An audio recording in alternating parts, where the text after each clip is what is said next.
Welcome to the Trinity Crusades radio show. I'm Nathan Williams. And I'm Braxton Hunter. And on today's show, Braxton debates Will the Atheist.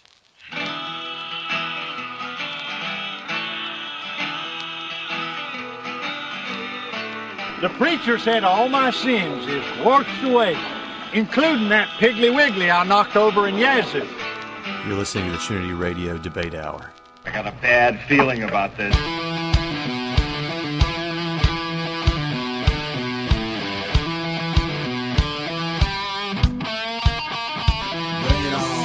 I don't like your style, your politics, or your sense of humor.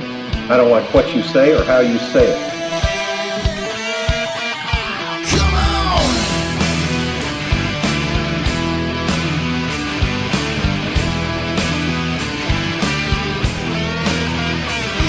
Yeah!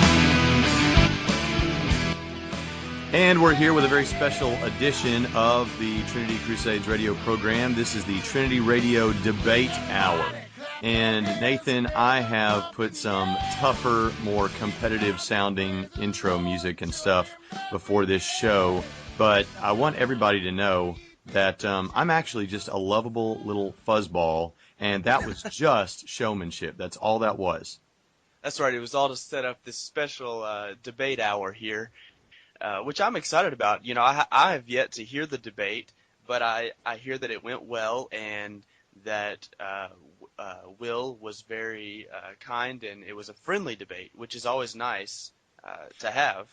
Yeah, you're right. And when I had the debate with Will, I said I wouldn't comment too much with you on the same piece of audio about it, but just rather just to set it up. But I will say, to introduce Will is one of the administrators on one of the most happening atheist forums on the internet, happyatheistforum.com. We had a debate in 2009, a written debate on there, and you can still read it. It's still on their website on the one-on-one debate section in the philosophy section. At least it was this morning, and it's on my website on the debates page. So we had a friendly debate there. This was, I've listened to a lot of debates, Nathan. This is probably the most cordial, respectful debate I think I've ever heard anywhere. That's great. Yeah, so if you're looking for red meat, you might not get it here. But if you're looking for a good, fair discussion of the subject, I think you'll find it. I think this will help you get educated in this issue, no matter which side of the fence you're on. I know we'll have a lot of atheists listening to this. Will said he would push this show, and so it'll probably end up on YouTube. And I think the other cool thing to point out, and we talk more about this in a future, we will in a future episode, but these debate hours that we're going to start having fall under a couple purposes for our show, having discussions and preparing defenders of the faith, and so it's a great way to learn, as you already pointed out, Braxton, just different sides of the issue, no matter where you're at, and listen to a great friendly debate. I want to say, before we just jump right in, this is a lengthy, it's about an hour and 15 minutes of audio in this debate. So without any further ado, Nathan, you have any last comments or thoughts before we go into this?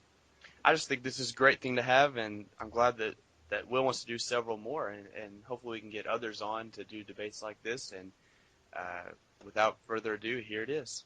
All right. Well, glad to have you on the show, and I enjoyed our discussion last time.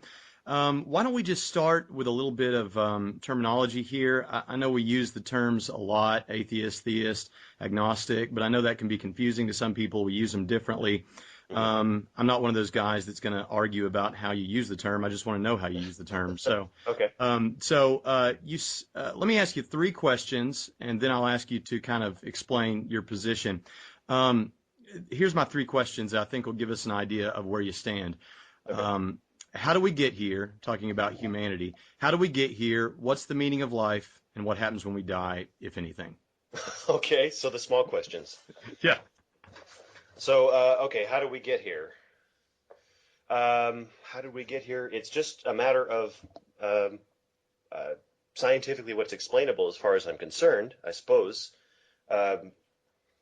At some point, something may have begun, or something may have always existed, as far as the universe. But at some point, there was an expansion. At some point,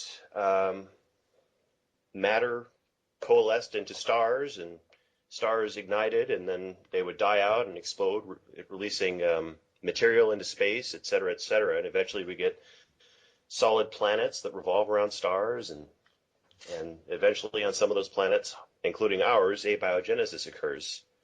And so then there's sort of a series of random mutation and natural selection that leads us eventually to where we are now. So hopefully that's a succinct answer. Yeah, kind of a big question. That's good. I didn't mean to, that's perfect. I didn't want you to have to feel like you needed to give a real lengthy answer, just trying to get a pulse on where you are. Right. Meaning of life, is there a meaning to life? Is there an overarching meaning? Do we create that meaning for ourselves? What do you say? I like to think we create that meaning for ourselves. I think I create that meaning for myself. That you don't have to have a meaning. I don't think there's it's written anywhere. Well, maybe it is, but you don't necessarily have to follow where it's written if you don't feel like it.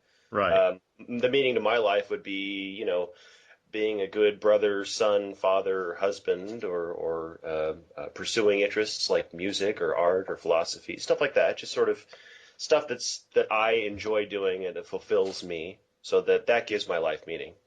Okay. Maybe helping people, that certainly is nice. All right, good. And anything happen after death? Decomposition, I suppose. I mean, I can't say with 100% certainty, obviously, but it seems the most likely answer is that we decompose. It's basically the same as it was before we were born. Any consciousness that exists now ceases eventually, and then the physical body breaks down, re-enters the circle of life.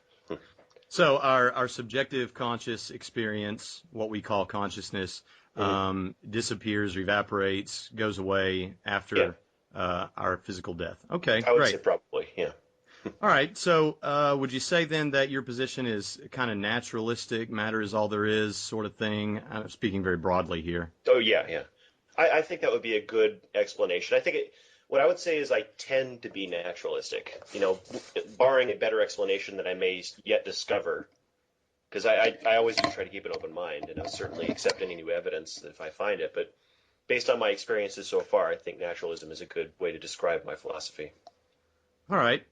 Great. So I noticed that on your forum, and I should tell people that are listening, you are one of the administrators on happyatheistforum.com. And from what I can tell, you are a fine example of a happy atheist. Well, thank you. I appreciate it. So you say on that forum, or at least you have yourself labeled as atheist agnostic or agnostic atheist. You want to unpack that a little bit for us? Well, Gnosticism to me, at least in that particular context, means certainty. And I'm not a big fan of absolute certainty.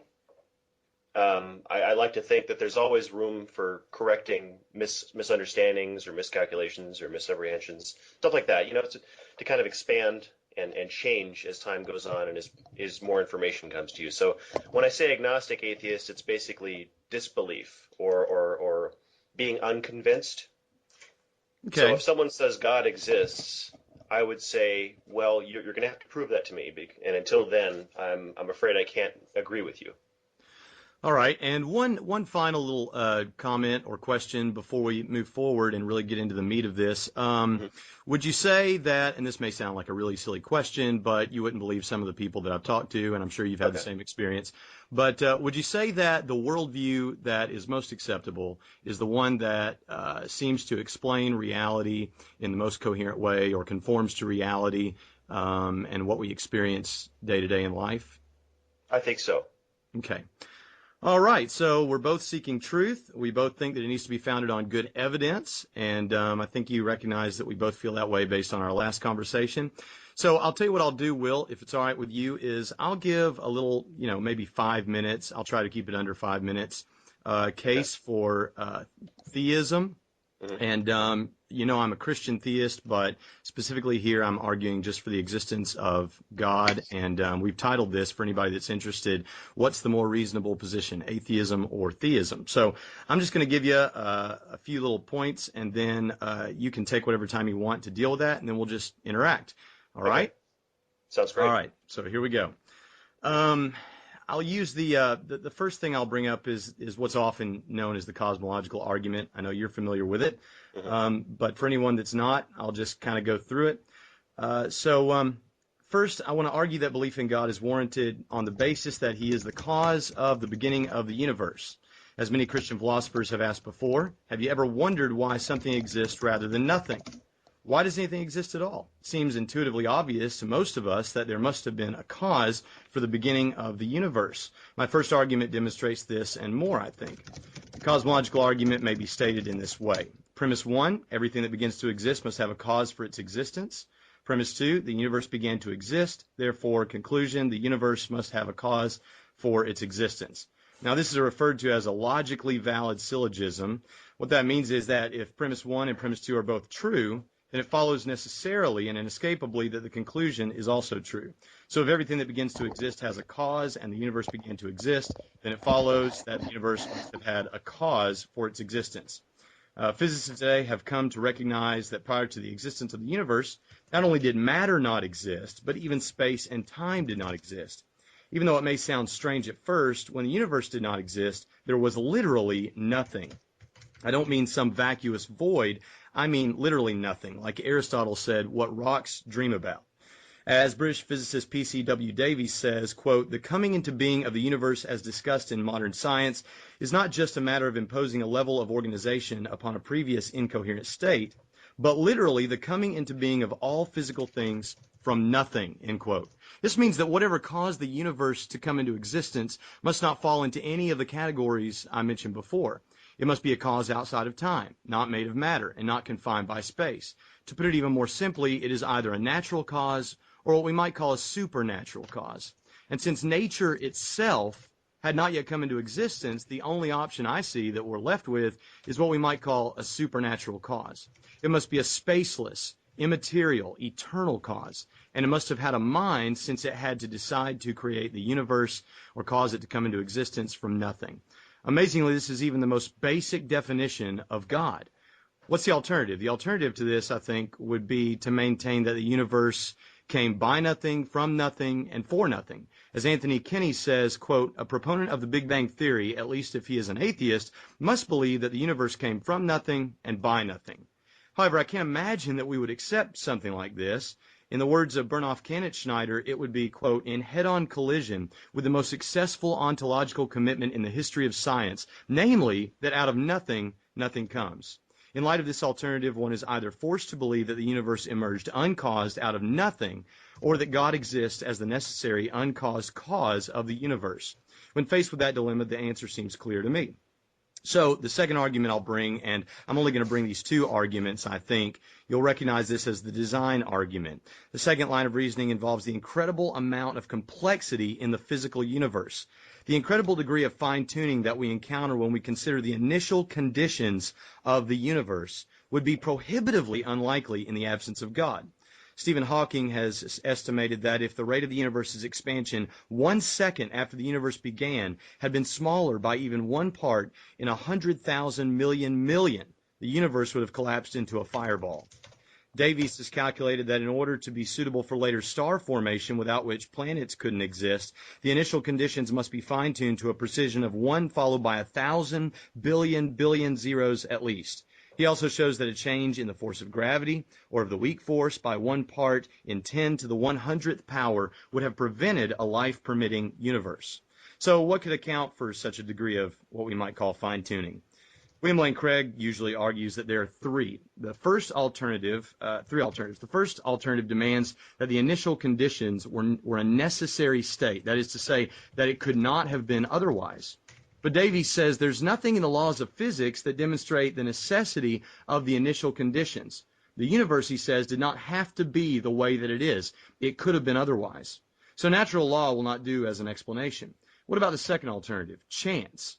The problem with this is that when one considers the astronomical possibility of varying values in the initial conditions, and considering the number of possible value sets that would result in life-permitting universes, it is clear that the possibility of such fine-tuning as exists in the initial conditions of the actual universe is infinitesimally small.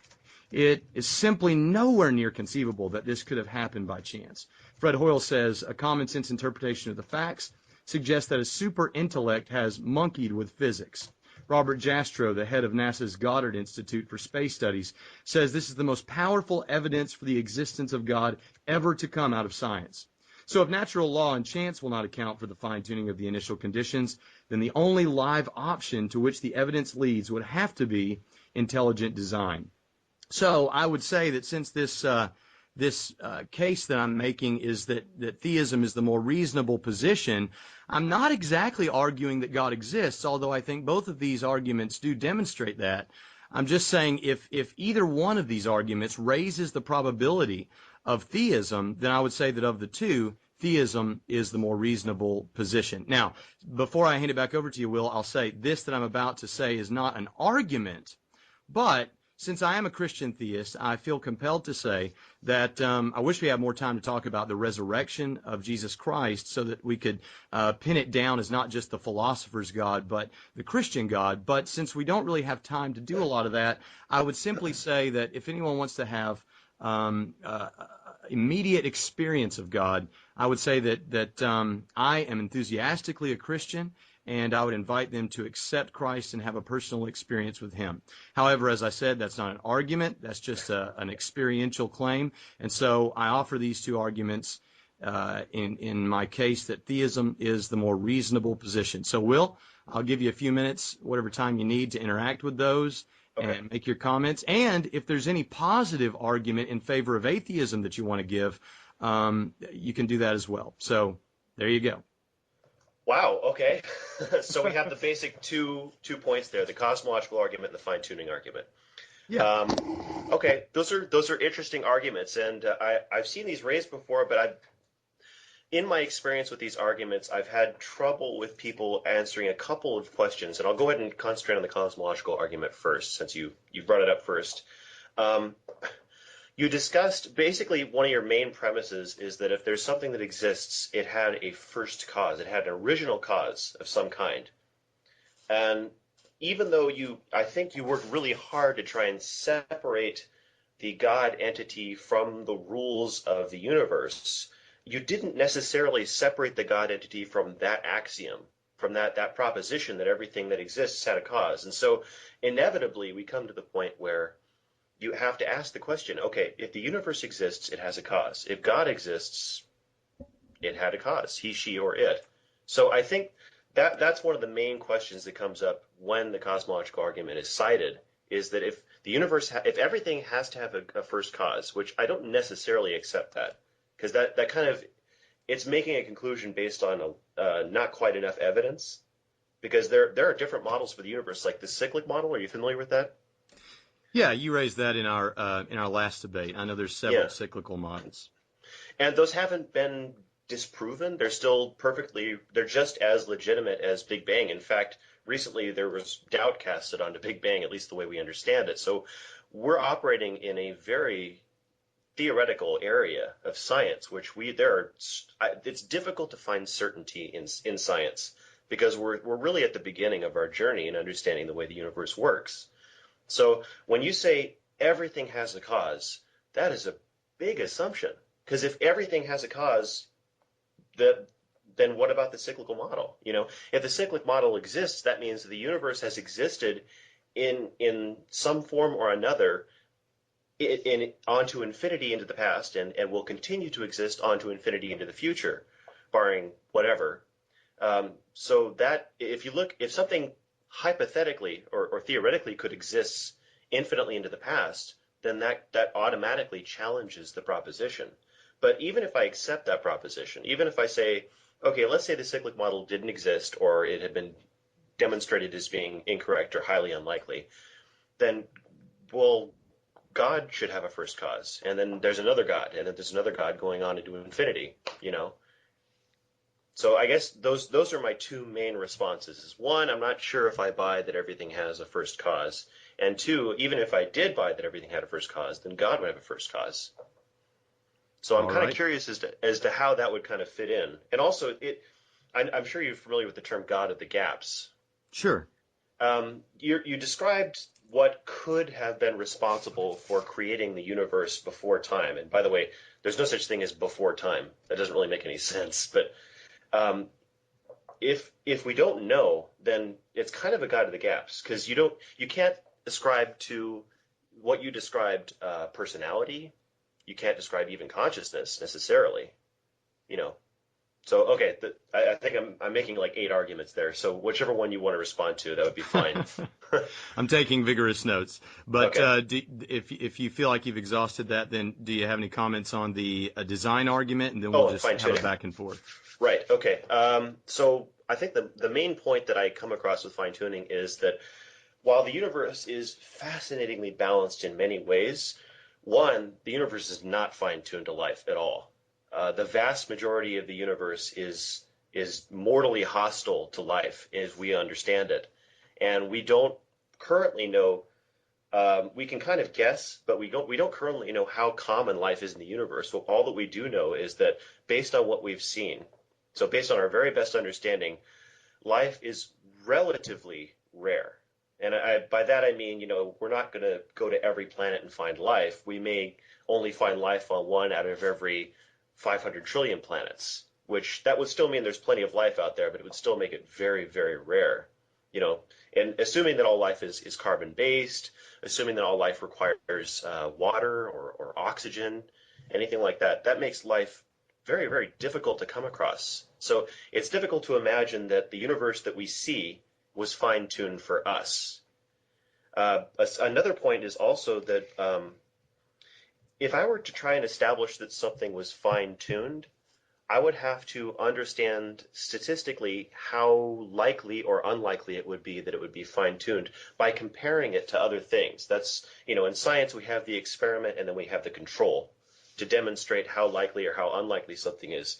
We don't have a control or an experiment in this. We only have one universe to work with. And so this may sound kind of, Star Trek-y, but until we have multiple universes that we can look at and we can measure, we can study very carefully and compare to our own, I don't think it's fair to say that anything is likely or unlikely in our universe. It may be that the balance that we see in our universe is very likely, and there may be, billions of alternate universes that are exactly like ours in almost every way, or especially in the physical sense, in the rules of physics. So the only thing that we really know right now is that statistically speaking, there is a 100% chance that this universe exists the way that it exists. I know that sounds kind of silly, but I mean, honestly, that's really all that we can conclude statistically. And so I don't know if I like the argument from fine-tuning, because it makes a long series of assumptions based on, I think, a lack of evidence. So I guess those are my main arguments with fine-tuning. All right. Well, let me make a couple of comments, and then we'll just have a back and forth. You mentioned that that in my argument I said everything has a cause, and so God doesn't escape that sort of causal chain there. Right. And I would say this is one thing that I think is a common misunderstanding about the cosmological argument is we're not saying everything has a cause. We're careful to say everything that begins to exist must have a cause. And Right. you kind of mentioned this a little bit in your comments that if you don't have time, then you have a problem with causation. And so the reason that the universe must have a cause is because it's a temporal existence. We would say that God doesn't require a cause in that sense, because God is outside of time. And so there is no need for a cause. He exists in eternity. He exists outside of time in that sense. So that's why we would say that God doesn't fall into that causal system. As far as the God of the gaps, this is another thing that I often find atheists making what I think is a mistake in understanding the cosmological argument, at least as I've put it. I would say that it doesn't fall into the God of the gaps because I'm not saying here we don't know what the cause is. We don't know why the universe exists, so we just posit God kind of ad hoc to kind of explain it, like, ancient religions might have said, well, we don't know where lightning comes from, so it must be God throwing lightning bolts down at us. No, we're not saying that. We're saying that by implication, the universe if it had a cause, and I think I'll give you a reason why I think it has a cause in a moment. But if the universe has a cause, then that cause only falls into one of two categories. It's either a natural cause or it's a supernatural cause. Well, something can't bring itself into existence, so let's say it can't be a natural cause. Well, what does that mean? What's the cash value of that? I would say the cash value of that is it's not temporal, it's eternal. It's not material because matter is a part of the physical universe, as is time. So it's non-material, it's not spatial, and so we can know certain things. I would also say we can know that it was a personality because there are other things besides what I'm calling God that would fall into that category. You have, for example, abstract objects like the laws of logic, for example, the law of non-contradiction, the laws of mathematics. In other words, the fact that 2 plus 2 equals 4 would still be true, even if there was no universe, no time, space, or matter. It would still be true that 2 plus 2 equals 4. And so those things exist. But those things don't have any causal powers. They're just descriptive. They don't do anything. And so the only thing that I think does fall into that category would be a mind. So I think that the only candidate we have, and it's not a God of the gaps, it's by implication, if it's not nature, it has to be a non-material, spaceless, timeless cause that is a personality. On the cyclical model, I think that, you said nobody's really disproven the cyclical model. Maybe not from science, but I would say that in philosophy we do have a refutation of the cyclical model. I'm sure you're familiar with the Kalam cosmological argument. I've seen it mentioned on Happy Atheist Forum. The Kalam argument would say, listen, if the universe has simply always existed, even in a cyclical model, you would have an infinite number of points in time, and if that were the case, we would have never have arrived at today. So you get into a problem with these actual infinites because you get to the point where the universe would have already collapsed on itself, or it would have already experienced a heat death, or we just never would have arrived at this point. And so I think the Kalam handles the cyclical models pretty well. And I'll let you deal with those, and then we'll move on to the design in just a minute. Okay, that sounds good. Okay, so your proposition is that if the universe had a cause, it's either natural or it's supernatural. I have a little trouble with the concept of something supernatural, just kind of at all, really. And it's not like okay, how should I put this? Something supernatural creating something natural. The problem with having something supernatural is that it cannot fit within a natural framework at all, including in discussion and debate and evidence. You can't have evidence for something supernatural by definition, because the supernatural exists outside of the natural in theory. At least that's the proposition. So when you're saying that, the whatever began the universe has causal powers, which, unlike logic and mathematics, a mind does have causal powers. Well, kind of, yes. But at the same time, you can't assume that mind is the only answer.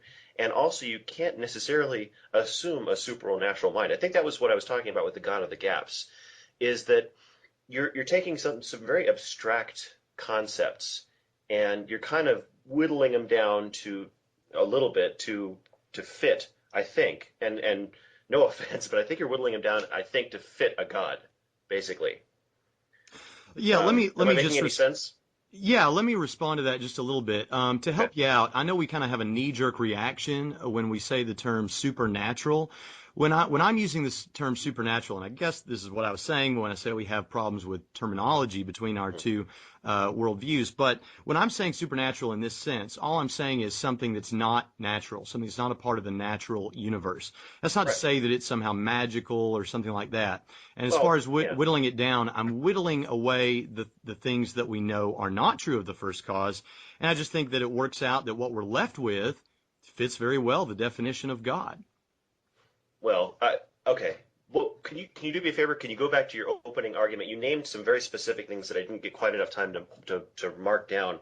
You labeled specifically the attributes that something would have in order to create the universe. Could you go back and check on those really quick? Because that would be really helpful. Sure. I would say that the cause of the universe would have to be, as I said, non-temporal, but to speak that in the positive, it would be eternal. It would be non-spatial and not made of matter. I would say, to add to what I said in my opening remarks, as we've already kind of covered a little bit, but just to clarify, I would say that, yeah, you're right, it has causal powers. And I would probably add to that, in order to create the universe, it would have to be omnipotent, omniscient, and these things all seem to fit very well with what we've always meant when we say, in a very generic sense, God. Okay, so there we go. Thank you. That's what I was hoping for. So, non-temporal, non-spatial, not matter, has causal powers, is omnipotent and omniscient. So those are the central attributes that you're giving to the vague cause of the universe. Yeah, but I wouldn't say Okay. that's vague. I'd say that's pretty specific. Well, relatively speaking, because we can't really get specific until we have more information. I think that was one of my main points, is that we're arguing in a really large vacuum of evidence. We don't have a lot of even the most brilliant physicists in existence are still in the early processes of understanding the beginning of the universe. That's why we have the Large Hadron Collider. We're trying to understand it better. Okay, so let me go ahead and go through these one at a time. So non-temporal means existing outside of time. Yeah, I think you could put it in the positive by saying eternal. Okay. Boy, that's because the thing is, eternal doesn't necessarily mean the same thing as non-temporal, in my understanding. Eternal is something like what I was explaining with the cyclical model. That would be an eternal universe because it has infinite time. See, Now, I think existing outside of time is a different thing. That's what is it called? Fifth dimensional. It yeah, exists where it can kind of be outside of time. I would And say that you said the word that I think fits that, according to my worldview and my understanding, infinite. When you refer to the cyclical model, I would say what you're talking about is infinite, that is never ending, but is still temporal. When I'm saying outside of time, I'm calling that eternal. I think what you're doing then is, and I'm not like I'm not a brilliant mathematician or scientist. I'll be the first to admit that. But by my understanding, you just said God doesn't have an end, but that suggests that the God exists in time. You can't say, okay, he's without an end without defining end. And if something exists outside of time, beginning and end obviously don't apply. But not only that, but there's a question of interaction basically, because it seems like the non-temporal and temporal are contradictory essentially. Well, You see what I'm saying? I think so. I don't think I would say that God is without end. I don't think I would say that he is infinite. I'm saying saying infinite has to do with temporal things. To say end has to do with temporal things. I'm Yeah. saying eternal or non-temporal are a separate category, and that is what we would use to talk about God. Okay, so your position is that hypothetically speaking, this God exists. Like if there was a bubble and within the bubble was all of time and space, God is on the outside, basically. So he doesn't have to follow those rules. That's what you're proposing, right? Well, I'm saying that those rules are true of the natural universe, and I think to call them rules may or may not be problematic, but I know what you're saying, Okay. so there's no. But yeah, I think those rules are true of the natural universe. I think there are rules that cross over things that are true of the natural universe and true Oh, hold outside. on just 1 second. You're breaking up. Sorry, can you say that again? Yeah, I think that there are rules, to use that term, that are true. I would call them laws that are true of the natural universe and are also true of whatever would be outside of the natural universe. But by definition, if the universe is a temporal place, so to speak, and time exists in the natural universe as a facet of the natural universe, then outside of it, and I think that's a good term you used, outside of it, then I don't think that temporal discussions make any sense. I guess what I'm having trouble with is you're sort of we have a basic understanding of the laws of temporal mechanics. I mean, basically, very, very basically, in the natural universe. What would the laws be of non-temporal mechanics, and how would you establish those?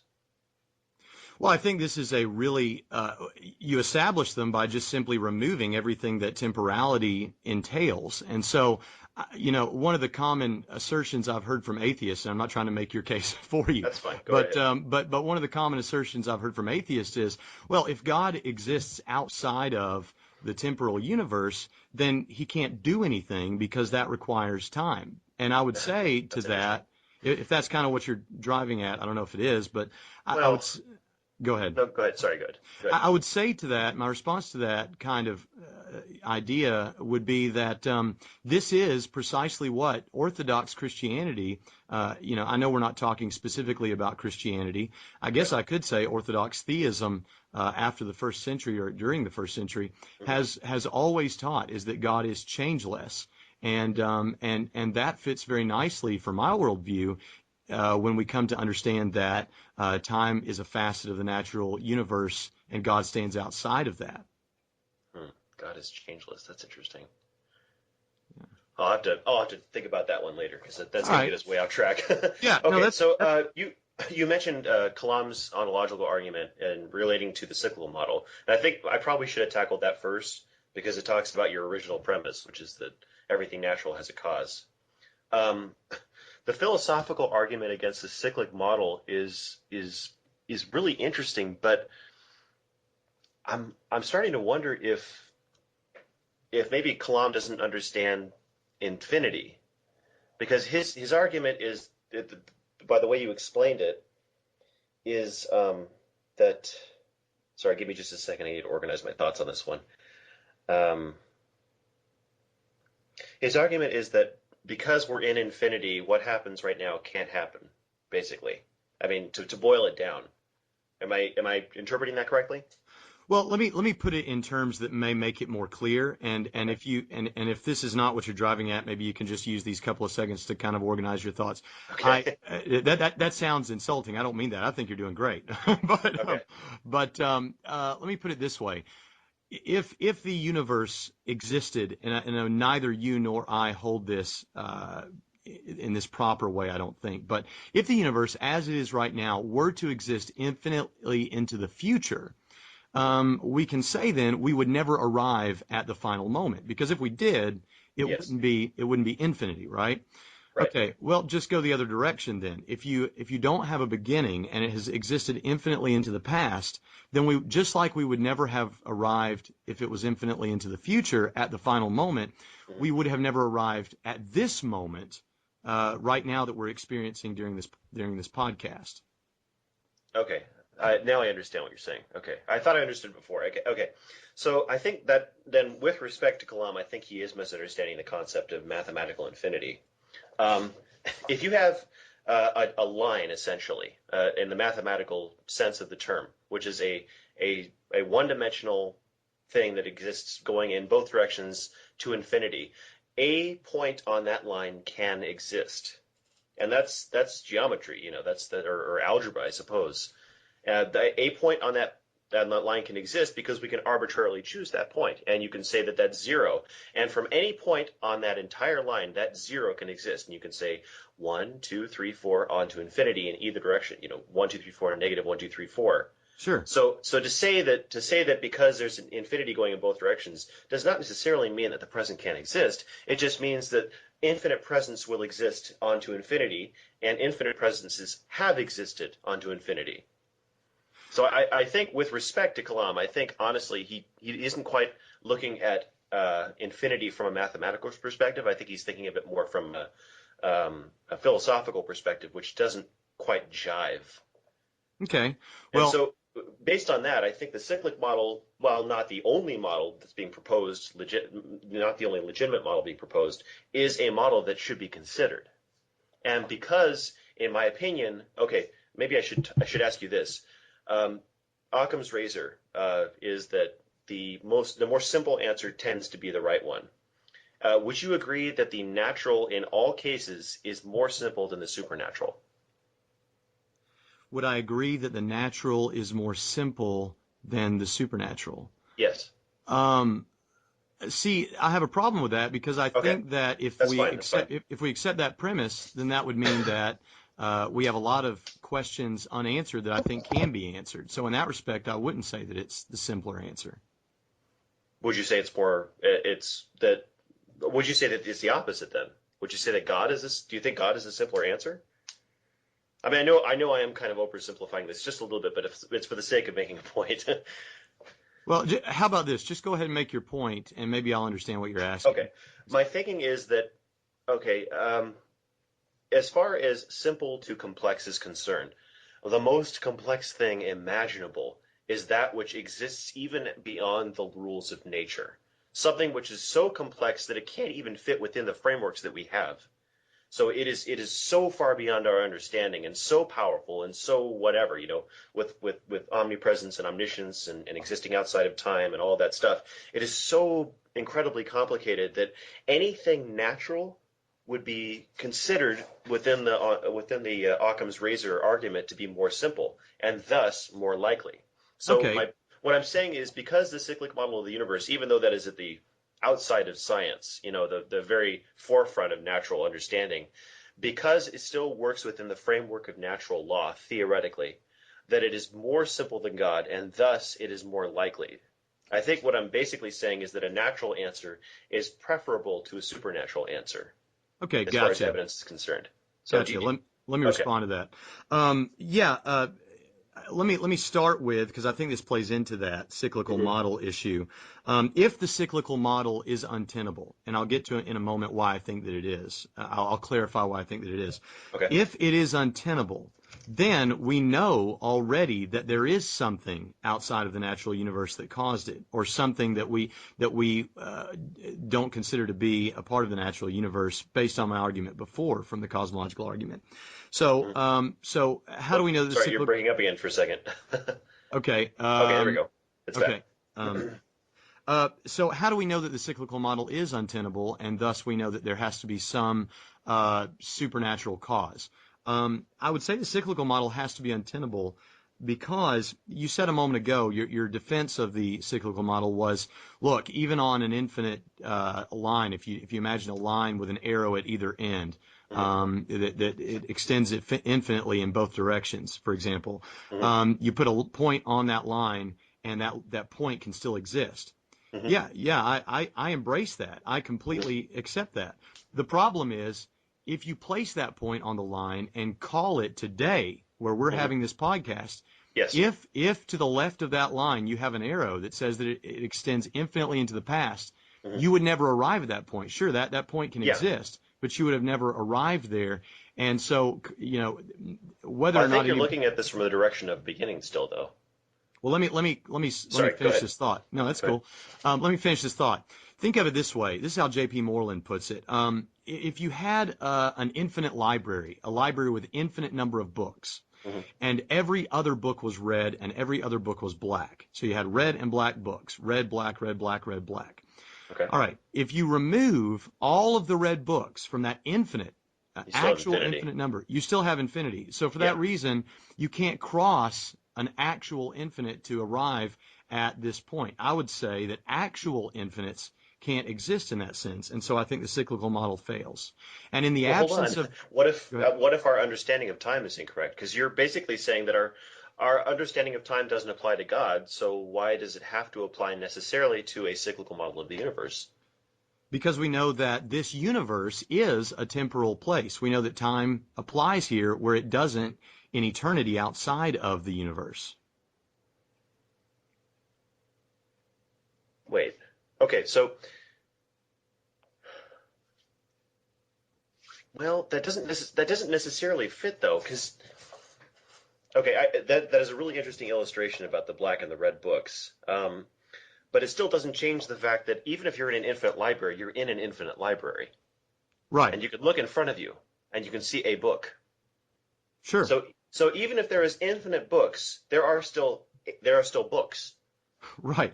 And I'm agreeing with you that there is a book, or in terms of reality, there is a point on that line and a book in that collection. Okay. I'm just saying that you can't ever get to that point or that book if you have an infinite number into the past. Okay, I see what you're saying then, I think. Yeah. Give me just you want to second. you want to maybe leave that point and move on to Yeah, I think design per se? that might actually be a good idea. Yeah. Okay. All right. On the design argument, you said the universe is hostile to life, and so it's hard for us to accept the idea, or hard for maybe you as an atheist to accept the idea that there is a designer based on the design argument, Yeah. because we have such an absence of life and such a presence of chaos or non-life everywhere else, or seemingly everywhere else. And we haven't looked everywhere, but you know what I'm saying. So I would say to that, if we were in, say, a forest, and I'm not going the way that perhaps some young Earth creationists might go, but if we were in a forest, for example, and we saw nothing that was made by modern man, and we found, say, a printer there, a modern printer sitting there in the middle of the forest, cord and all, interface, buttons, the whole bit. We wouldn't have to see anything else. We wouldn't have to, we could look through the rest of the forest and not find anything that had the imprint of modern design. And we could just see that printer, and we could still say, obviously there's somebody working on printers nowadays, just from that one instance of finding a printer. So I would say in the same sense, we have enough evidence of life right here and right now that we can examine it and see that there's a designer, because of incredible complexity, and not just life, from things outside of biological life, that we can say, well, it doesn't matter what's going on elsewhere in the universe. We can see enough right here to know that there's design. Okay. First of all, I think I do need to concede one point. You are way more ready for this debate than I am. You know a lot more about the cosmological argument and the fine-tuning arguments than I think I do. Even though I think we both had plenty of experience with these particular points. And I think if in the future we bring those up, I'm going to do a little bit more book work leading into them, because I feel like I may not have had all this stuff that I need in this. That being said, I think there are some interesting points that need to be reviewed here by the listener. And I think that if there was a central point, it's the question of whether the supernatural is less complex than the natural, which is more likely.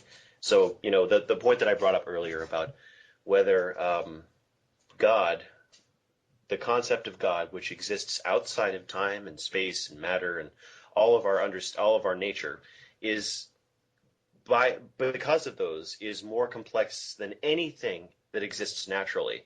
And so when we're searching for an explanation for something, that if you have exhausted all natural explanations, and I do mean all, even explanations that we may not come up with for a million years or may never come up with, that's after you've exhausted all those, then maybe you can explore the supernatural. But until then, in my opinion, following the suggestion of Occam's razor, I think if you're going to come to a conclusion about something, it would probably be better to come up with to seek out a natural explanation first.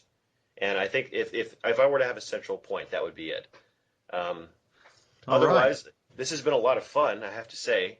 Braxton is a very capable debater, and I do also appreciate the level of civility here. I have to say, as someone who's had to ban people from a forum before, this is certainly something that I could get used to. Well, I appreciate that, Will, and I'll let you just have that final word. I would say this, which doesn't have anything to do with the argumentation. I am enthusiastically a Christian, and I think that despite what you've heard here today, if anyone wants to have an immediate experience of God through accepting Jesus Christ, that is available to them, and I would encourage them to do that. So, Will, I've enjoyed being with you, and we'll talk to you next time on the Trinity Crusades radio program.